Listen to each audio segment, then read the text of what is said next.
Hi, everybody. Today we're going to talk about resonance structures, atomic orbitals, molecular geometry, and isomers. So you remember at the end of our lecture on Friday, I had you draw the Lewis structure for CH2NH2 with a positive charge. And the conclusion that we came to was that there were two possibilities that were both equally valid. We could draw the structure on the left where the carbon has 3 bonds and the nitrogen has 3 bonds, and that gives the carbon a positive charge. If we calculate the formal charge on carbon, it has 4 valence electrons, and the balls and sticks around carbon on the left, there are 3. So 4 minus 3 equals plus 1. So that gives carbon a positive charge.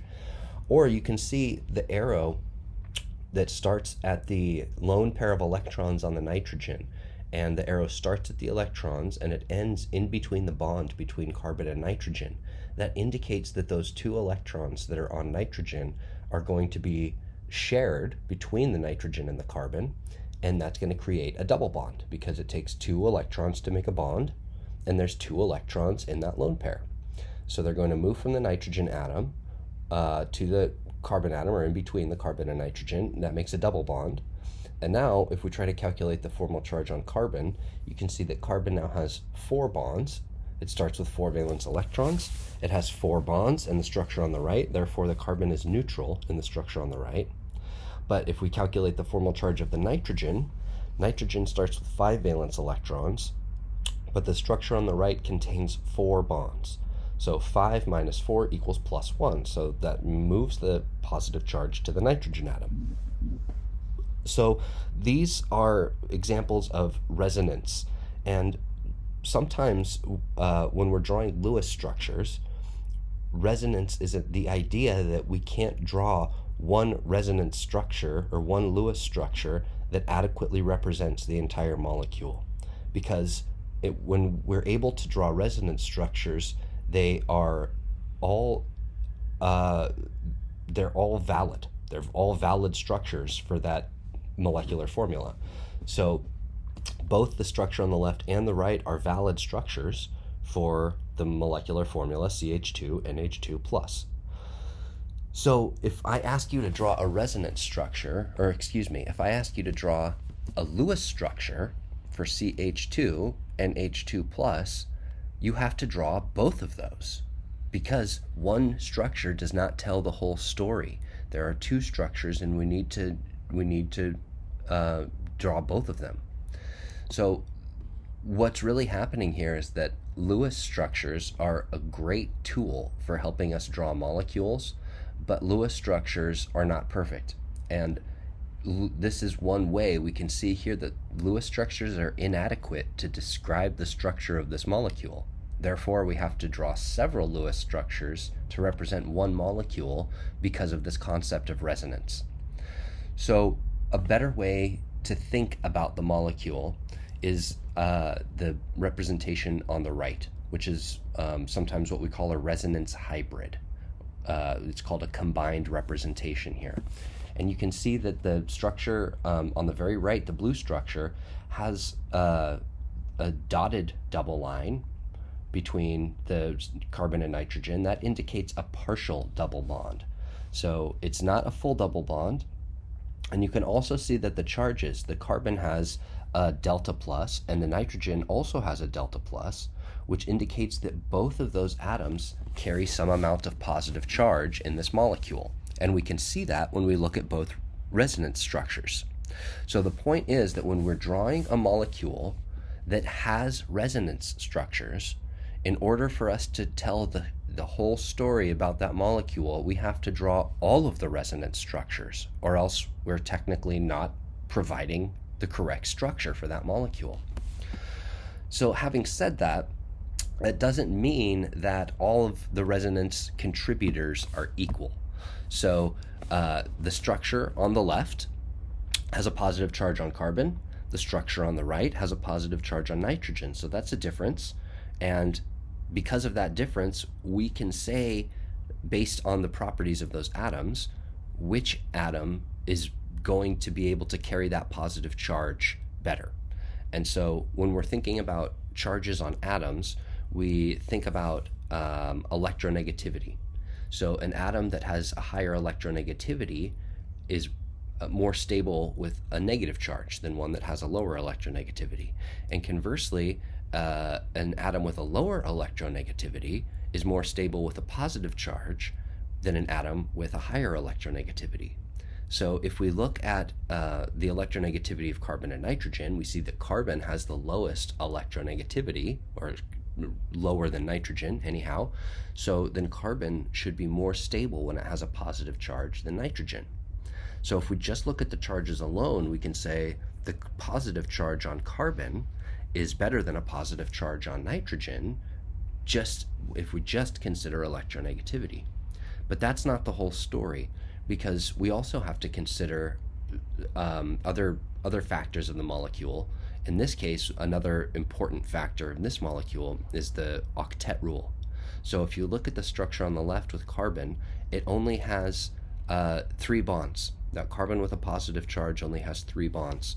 If each bond is worth 2 electrons, that's 2, 4, 6 electrons around the carbon atom. And if we look at the nitrogen atom in that same structure, it has 2, 4, 6, 8 because of the lone pair. So nitrogen has its octet on the left, carbon doesn't. If we look at the structure on the right, within the brackets, carbon now has 4 bonds. That's 2, 4, 6, 8. So now carbon has an octet in the structure on the right. And if we look at nitrogen, nitrogen also has 4 bonds. That's 2, 4, 6, 8. So in the structure on the right in the brackets, both the carbon and the nitrogen have 8 electrons. They're both satisfying the octet rule. But if we look at the structure on the left, the carbon is not satisfying the octet rule. So we kind of have we kind of come to a different conclusion depending on which factor we're looking at. So which resonance structure is more stable? Is it the one on the left because carbon has a positive charge and carbon is less electronegative? Or is it the structure on the right because even though nitrogen has that positive charge, all of the atoms have their octet? So what we're trying to figure out is which resonance structure is the most stable. And so we have some rules for choosing that. The most stable resonance structure we call the major contributor. And when we have 2 resonance structures in the set, like we do here, one is major and one is minor. If we have more than 2 resonance structures, one is major and the rest are minor. So it's always important for us to consider these factors of stability when we're analyzing our structures to try to figure out which one is the most stable, which one is the most stable resonance representation that we've drawn. So in this case, it turns out that the most important rule for determining which one is the major contributor is if all the atoms have their octets. That's the most important rule. So just based on that alone, we would say that the structure where all atoms have their octet is the most stable. Some other rules are that we want the least number of formal charges. So if we have a structure that has 2 charges and a structure that has 0 charges, the structure with 0 charges is the major contributor. If both of those criteria are met and we get down to the third rule, negative charges on electronegative atoms and positive charges on less electronegative atoms. So that's the rule we were talking about when we were comparing the positive charge on carbon versus the positive charge on nitrogen. But that's the third rule, and so the octet is more important. It takes priority in the stability over that where the charge belongs. The fourth rule is we want the greatest number of covalent bonds. We can see that the structure on the left has that because it has that double bond. It has one more covalent bond than the structure on the right. And by the way, I'll just mention that you probably noticed the structures got flipped from the last slide. In the last slide, the one with the double bond was on the right. In this slide, the one with the double bond is on the left. And finally, aromatic resonance structures are more stable. And we're just going to kind of skip over that for now because we don't know what aromatic means. So when we're drawing resonance structures, we have to think about the way that the electrons can move. And so there are three possible moves for resonance structures. A double bond can pivot from one atom to another that has an open orbital. So for example, the carbon atom in this top structure, the carbon atom on the right has a positive charge. That positive charge indicates that that carbon only has 6 electrons, 2, 4, 6, and only has 3 bonds around it. That means that it can have another bond. So we can take the double bond and it can pivot, and it can move, that double bond can move from one side to the other side because there's room for those electrons over there. There's only 6 electrons on that carbon. It can have 2 more, so the double bond can pivot. And notice how the arrow kind of skips over that carbon in the middle and moves from the left side to the double bond, moves from the left side to the right side. Another possible move is that the electrons in a double bond can become a lone pair on an adjacent atom. So notice that on this bottom set of structures here, we have 2 arrows.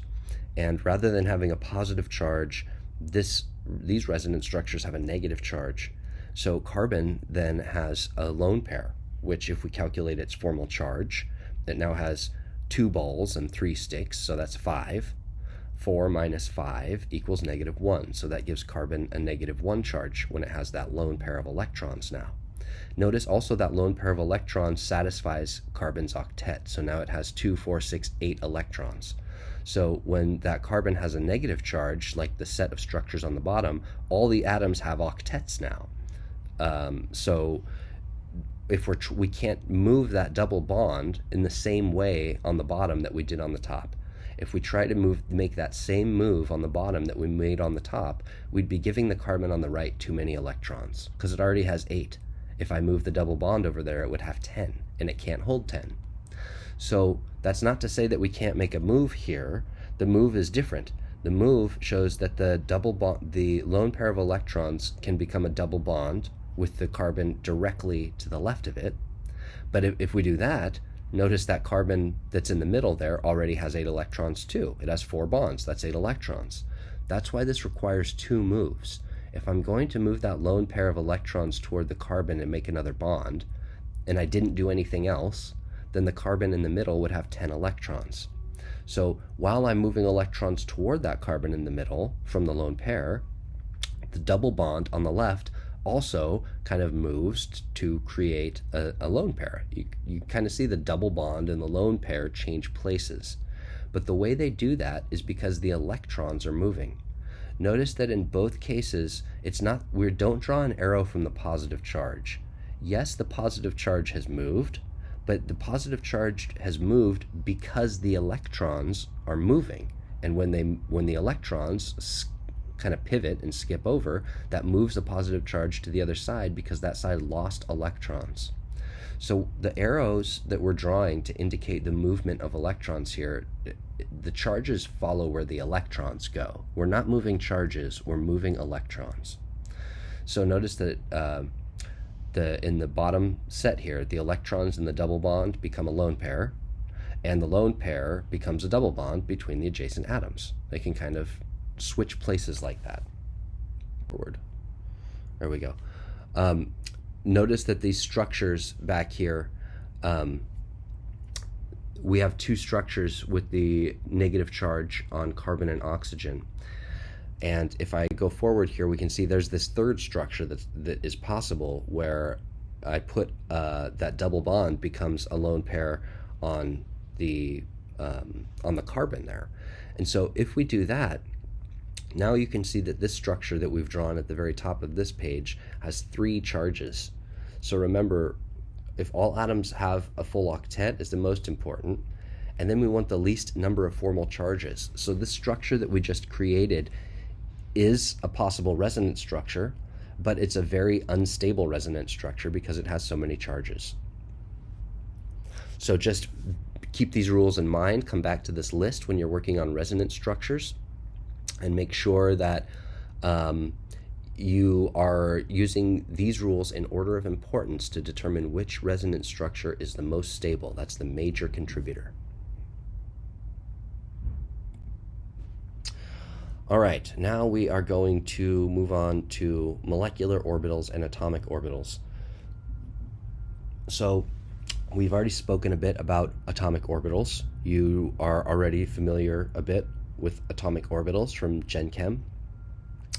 And so now we are looking at the combination of atomic orbitals to make molecular orbitals. So if I have two 1s orbitals, and those two 1s orbitals overlap, then that overlap of the orbitals becomes a covalent bond. So we can see here on the structure on the left, this represents the electron density being found mostly at the nucleus of the atom on the left. That's the peak at the top of this figure here. And on the right, the peak, the highest peak on that curve shows the electron density primarily at the nucleus of that atom. However, when those two atoms overlap and their orbitals overlap, they can create a bond. Excuse me. And what that does is it moves a lot of the electron density in between the atoms. You can see there's still the highest electron density at the nucleus of each atom, which makes sense because the electrons are negative and the nucleus is positive. But there is now significant amount of electron density in between the two atoms, in between the two nuclei. That electron density in between the two nuclei is what holds them together. That's the bond. So when the two electrons of let's consider two hydrogen atoms, when those electrons are in between two nuclei, that's really the most stable position for them, because negative wants to be next to positive. If an electron is around one nucleus, it's around one positive charge.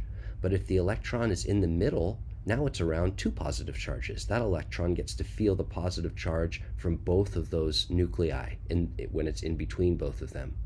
Because that's the most stable place for the electrons to be, then that holds the nuclei together. They're held together because the electrons act as the glue in the middle there. So not only are the electrons more stable there because they are attracted to both nuclei, but also the nuclei, the positive charges, are more stable because positive charges repel. And if there are negative charges in between them, then they are not going to repel each other. They're going to be attracted to the negative charges instead of being repelled from similar positive charges.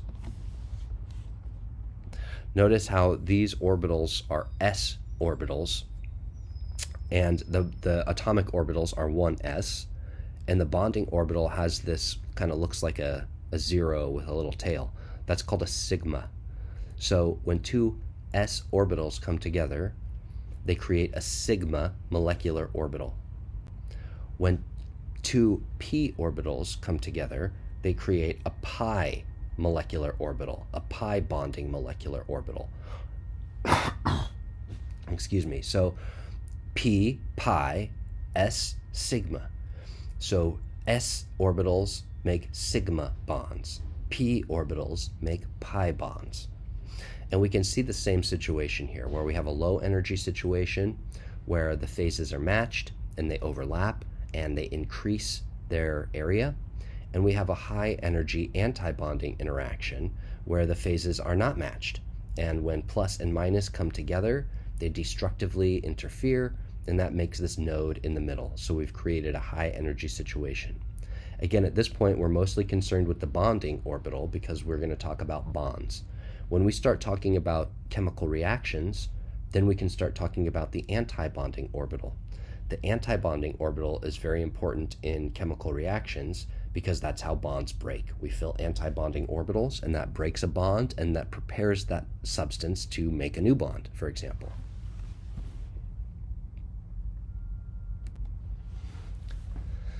So we can also mix s orbitals and p orbitals together. And notice that when two regions interact that have the same phase, those two regions are going to become larger. So in this top structure, or the top left, we can see there's an s orbital that has a positive phase. And there's a p orbital, and a p orbital always has a positive and a negative phase, or one phase with positive amplitude and one lobe with negative amplitude. So as they overlap, the p orbital overlaps on the s orbital like this. There's a region where the p orbital is positive and the s orbital is positive, and that region has constructive overlap. That's going to make that region get bigger. It's going to be a bonding interaction. On the other side, we have a positive orbital overlapping with a negative orbital. That is going to create destructive overlap, and that's going to make that part get smaller. So when I mix an s orbital and a p orbital in this fashion, we create what's called an sp hybrid, a hybrid orbital, hybridized orbital. And so the situation on the bottom is exactly the same, except the orientation of the p orbital has been flipped. So now the constructive interaction is on the left and the destructive interaction is on the right. So both of these interactions are going to occur.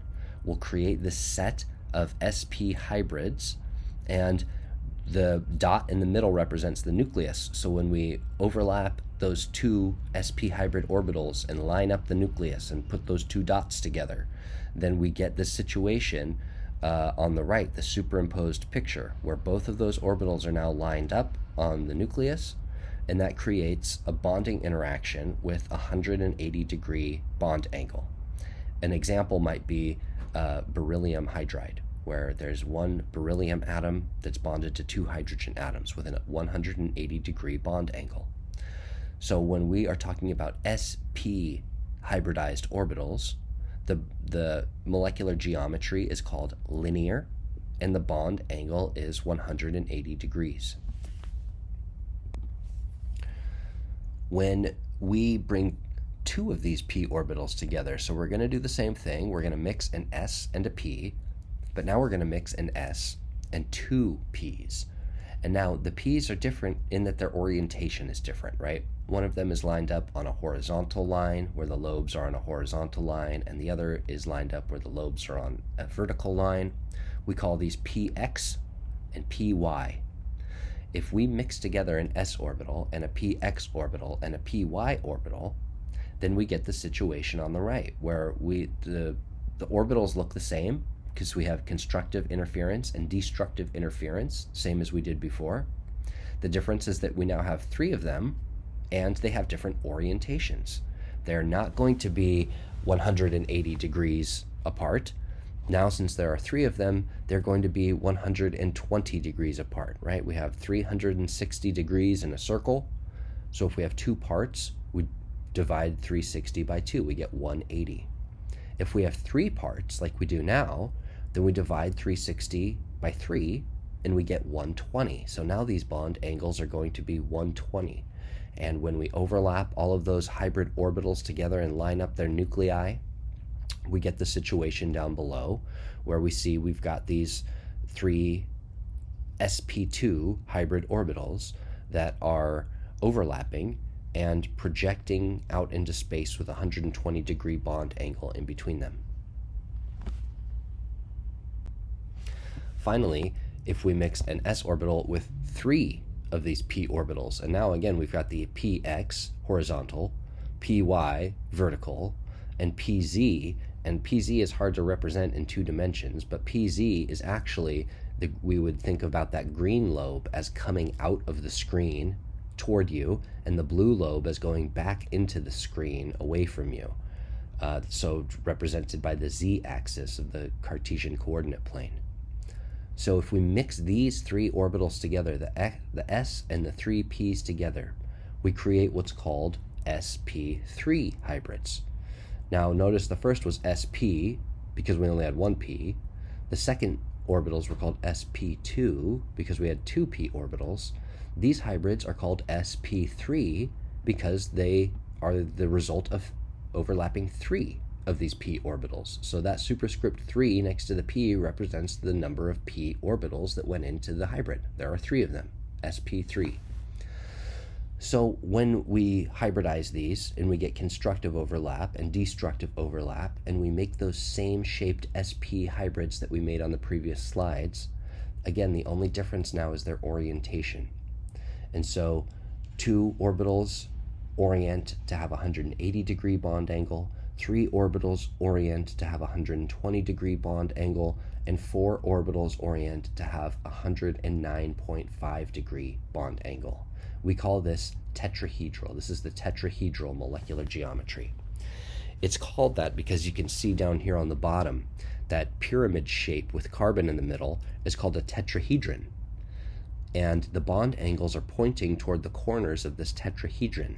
So we call that geometry tetrahedral. And the bond angles are 109.5.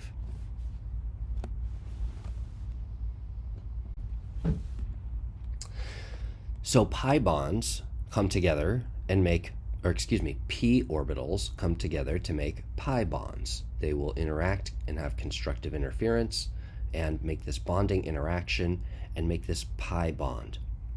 So when I have a molecule that has a double bond, the double bond component of the molecule is always a pi bond.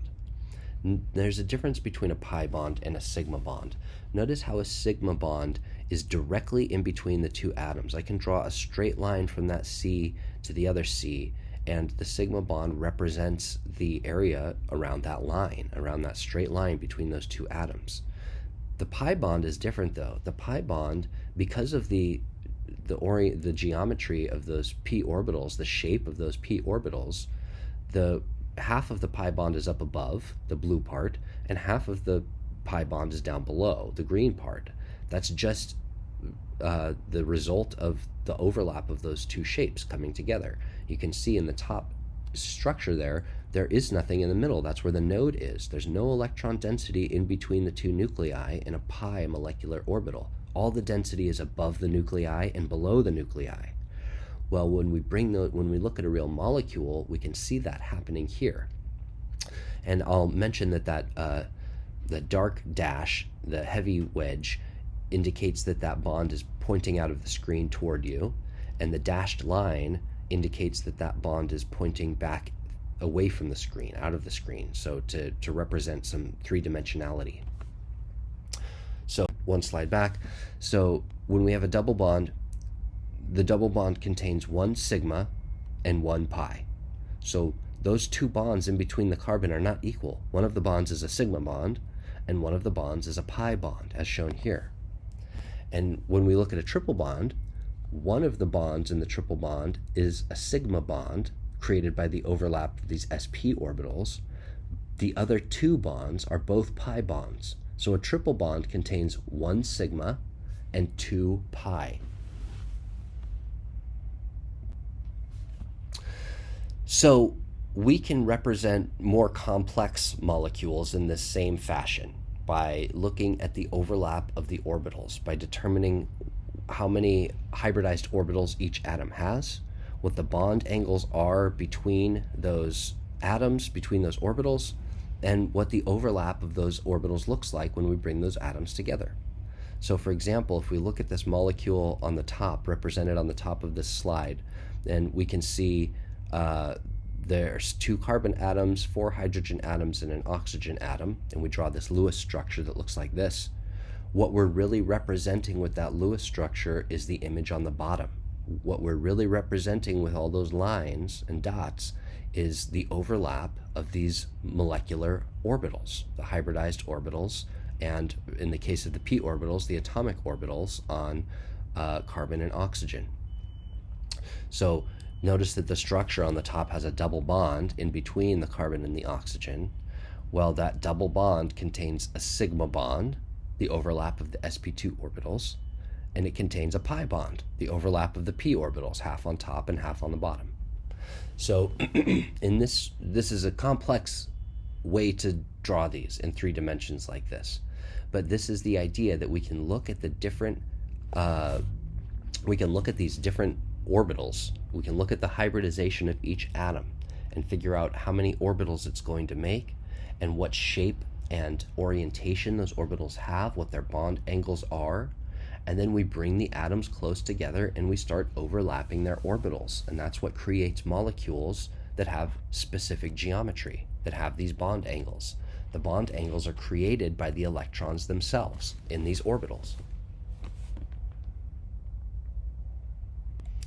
So now let's apply this understanding to our earlier slide when we were looking at resonance structures.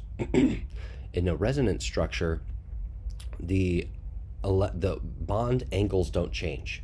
Bond angles don't change from one resonance structure to the other. They're the same. The only thing that changes in between resonance structures is where the electrons are. So we've drawn this set of resonance structures on the top where the carbon has a positive charge or where the nitrogen has a positive charge. And the difference is that lone pair. In the structure on the left, nitrogen has a lone pair of electrons. That lone pair of electrons we can see is in a p orbital. The p orbital, those electrons, now we show both of the electrons in the blue orbital, but we could just as easily show one electron in the blue orbital and one electron in the green orbital, because remember, it's half and half. This is just a convention to show both of them in the blue. But that green orbital is also occupied by the electron. So we could technically draw one electron in the blue and one in the green, or two in the green, or two in the blue. They're all equivalent because those electrons are in that system. So the difference between the structure on the left and the structure on the right is whether or not those electrons on nitrogen are only in that p orbital and it only is localized on nitrogen and stuck on nitrogen, or if those electrons are shared between the nitrogen and the carbon. When they're shared, then those orbitals overlap, the p orbitals overlap, and they create this pi bond with half of the density above in blue and half of the density below in green. So those resonance structures, the reason that we can draw two structures is because both of these are equally valid, and to some extent they're represented in the actual molecule. So although we came to the conclusion that the structure on the right is the most stable because every atom has the octet, that doesn't mean that the positive charge is completely on nitrogen, because the structure on the left is still valid. It's the minor contributor, but it still exists. So although the structure on the right, where we have every atom has an octet and that gives the nitrogen a positive charge, is the most stable, we can see that in the combined representation both atoms have a partial positive charge.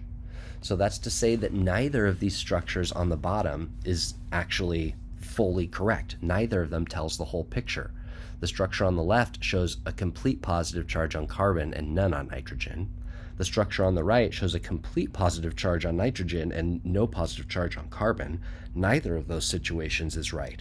What's correct? Somewhere in between.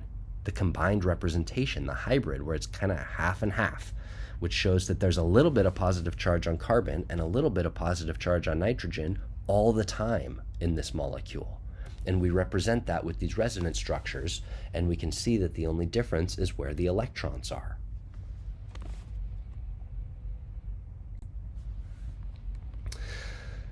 So here is another example of resonance where we can see that the nitrogen atom on the left has a lone pair, and the carbon and oxygen atoms have a double bond. So those electrons in the p system on the structure on the left, they're shared between carbon and oxygen, and there's a lone pair on nitrogen that's stuck on nitrogen, that's just localized on nitrogen. Or we could share lone pairs between the nitrogen and the carbon and keep a lone pair localized on oxygen. So there are different ways that we can divvy up the electrons. That's really what the resonance situation is when we draw a molecule, we're saying this is where the electrons go, this is where the bonds go. But when we have a situation where resonance structures are possible, the electrons can go in more than one place. The electrons can be distributed as we have them on the left, or the electrons can be distributed as we have them on the right. So how are they distributed? In both ways. Both of those are true. And so the real molecule, the real version of the molecule, is not the one on the left or the one on the right, but it's somewhere in between. It's a resonance hybrid of both of those. And so again, this is really a failing of Lewis structures.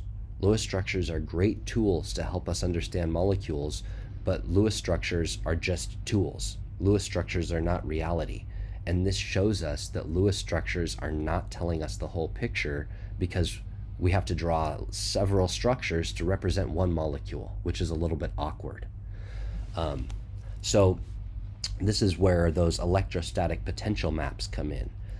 What we're really concerned with when we're thinking about the structure of molecules is where are the electrons and what is the shape of that molecule. The Lewis structures give us an incomplete picture because we have to draw several in the case of resonance. But if we look at one of those electrostatic potential maps, then we can see directly where the electrons are. And in this case, we would see that the electrons are halfway between carbon and nitrogen and halfway between carbon and oxygen. It's some mixture of both of those structures that we see down below. Rotate, and we can spin them around like propellers. Double bonds cannot rotate. They're stuck.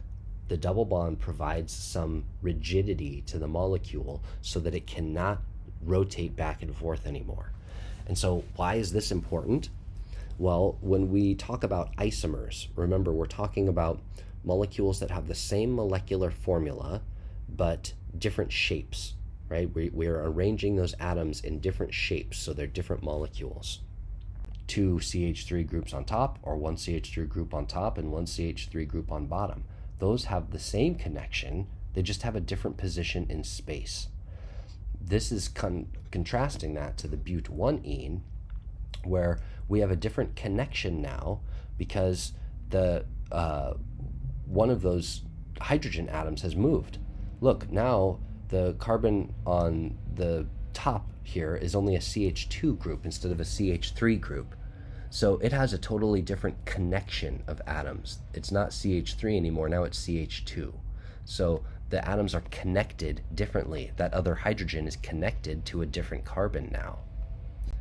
So we can look at these different isomers like this and say that isomers come in 2 flavors: constitutional, where the atoms are connected in a different way, and stereoisomers, where they're connected in the same way, but they have different arrangement in space. Now, don't worry about diastereomers and enantiomers and conformers and rotamers. We're going to get to those eventually. At this point, all I want you to know is the difference between constitutional isomers, where the atoms are connected differently, and stereoisomers, where the atoms are connected the same, but they have a different shape in space. And the only example of stereoisomers that we know at this point are these cis and trans isomers. The cis isomer is the one in which both of the groups on the double bond point the same way. So cis, they're both pointing up. CH3 group on the left points up. CH3 group on the right points up. A trans, those CH3 groups are pointing in opposite direction. One points up, one points down. So cis, they both point in the same way. Trans, one points up and one points down. Cis and trans isomers.